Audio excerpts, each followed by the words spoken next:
tanghali po.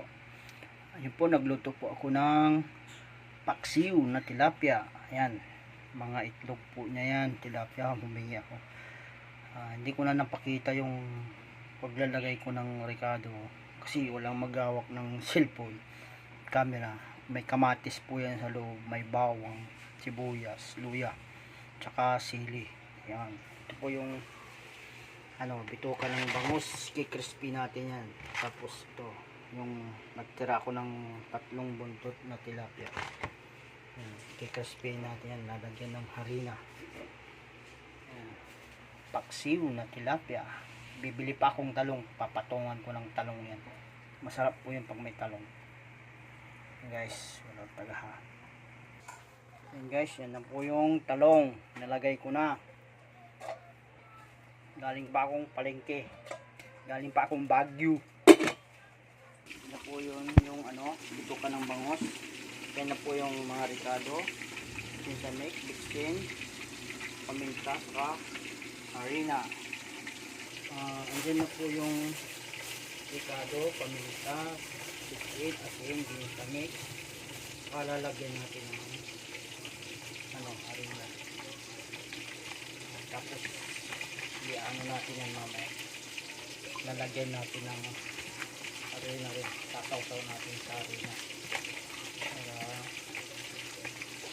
pampagigit. Yan na yan. Ito, titingnan natin yung paksiw.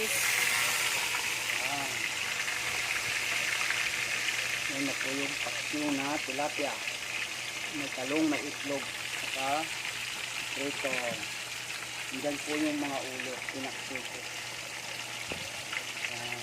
Tapos nagprito ako sa mga kabata. Guys, nalagay na natin ng harina. Nakalimutan ko pala, may gloves pala ako.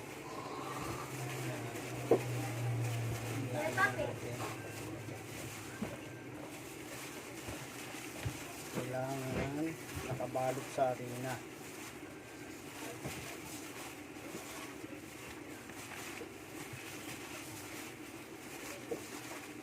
Haluin lang, dahan-dahan lang sa paghalo. Baka ito'y madurog. Ayan, okay na yan.